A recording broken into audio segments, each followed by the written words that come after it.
My self Reema Singh, welcome to my YouTube channel Reema science point. इससे पहले वाले लेक्चर में मैं आपको मेल रिप्रोडक्टिव सिस्टम के प्राइमरी और सेकेंडरी ऑर्गन के बारे में मैंने आपको बताया था। आज हम मेल रिप्रोडक्टिव सिस्टम के मैकेनिज्म के बारे में आपको बताएंगे। तो चलिए स्टार्ट करते हैं।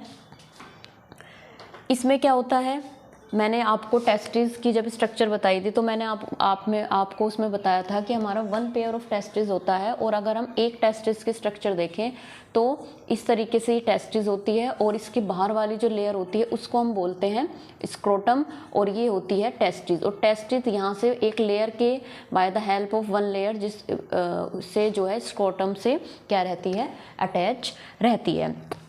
तो ये यहाँ पे मैंने 1 टेस्टिस का ही स्ट्रक्चर बनाया है। ये आउटर लेयर है स्क्रोटम और ये टेस्टिस है, और इसके बाहर क्या है मैंने आपको बताया था, जब मैंने अपने पहले लेक्चर में आपको बताया था कि जो आपका अगर हम टेस्टिस के बाहर की बात करें तो यहाँ पर 2 स्ट्रक्चर टेस्टिस के बाहर रहते हैं। एक तो एपिडाइमस होती है और दूसरी आपकी क्या होती है, वास डिफरेंशिया।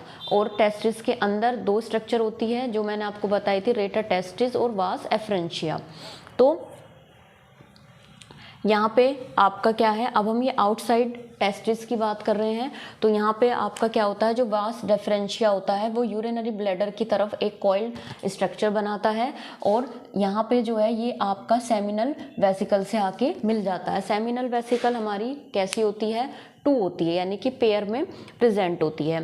फिर इसके बाद में जब ये हमारा वास डिफरेंशिया है, ये सेमिनल वेसिकल से मिल जाता है, तो ये डक्ट क्या कहलाते हैं, इजैकुलेटरी डक्ट कहलाती है। उसके बाद में आपको ये यूरिनरी ब्लैडर हमारा होता है, ये यूरेथरा होता है। यूरेथरा के चारों तरफ हमारी क्या होती है, प्रोस्टेट ग्लैंड होती है। अब इजैकुलेटरी डक्ट के बाद में क्या होता है कि ये हमारा क्या होता है, ये जो इजैकुलेटरी डक्ट आई है, जो सेमिनल वेसिकल से मिलने के बाद जो डक्ट होती है उसको हम बोलते हैं।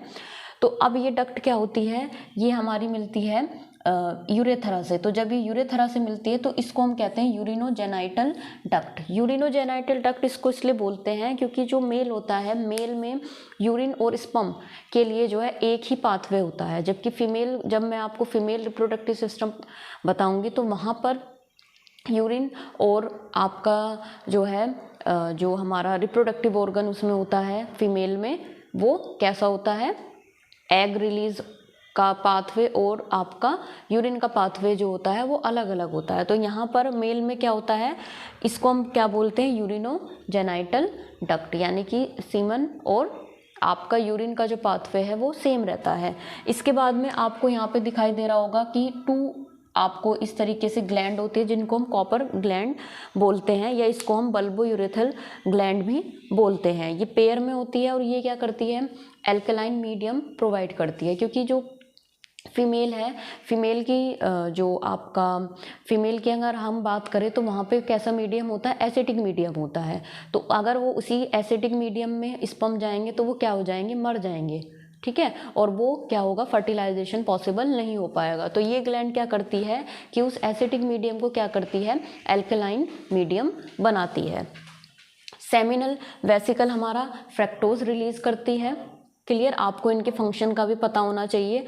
और उसके बाद में आपकी जो यूरिनोजेनाइटल डक्ट है, ये हमारी इस तरीके से आके जो है ये हमारा पेनिस यहाँ पे होता है, और इसका जो पॉइंट वाला पार्ट होता है उसको हम यूरेथ्रोमेटस कहते हैं।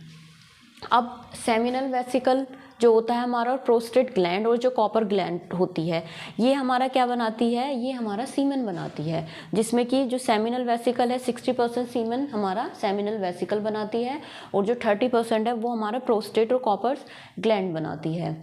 और इसमें आपको सेमिनल वेसिकल में ये आपको पता होना चाहिए, क्वेश्चन बहुत पूछा जाता है कि जो फ्रक्टोज है, फ्रक्टोज जो रिलीज करता है वो हमारा सेमिनल वेसिकल करता है। तो ये तीनों ग्लैंड मिलकर हमारी क्या बनाती हैं, क्या बनाता है, 90% सीमन बनाते हैं। और इस सीमन में क्या होता है, हमारा सेमिनल प्लाज्मा होता है और 10% हमारा स्पर्म होता है। तो ये है mechanism of male reproductive system कि किस तरीके से सीमन में कौन कौन से कंपोनेंट्स होते हैं। मैंने आपको बताया सेमिनल प्लाज्मा होता है और स्पर्म होता है। दूसरा मैंने आपको बताया कि यूरिनोजेनाइटल डक्ट क्यों कहते हैं, क्योंकि यूरिन और स्पर्म का जो पाथवे होता है वो सेम होता है मेल में, जबकि फीमेल में आपको बताऊंगी रिप्रोडक्टिव सिस्टम तो उसमें अलग अलग होता है। तीसरा, कॉपर ग्लैंड का क्या काम होता है, इसका काम होता है कि ये एल्कलाइन मीडियम प्रोवाइड करता है फीमेल बॉडी में जाने पर। और सेमिनल वेसिकल आपका क्या करता है, फ्रक्टोज रिलीज करता है। तो ये है हमारा मेल रिप्रोडक्टिव सिस्टम। इनमें आपको सभी के मेन जो है फंक्शन पता होने चाहिए और ये स्ट्रक्चर आपको पता होनी चाहिए। तो अगर आपको मेरी वीडियो पसंद आई तो वीडियो को लाइक करो, चैनल को सब्सक्राइब करें। Thank you.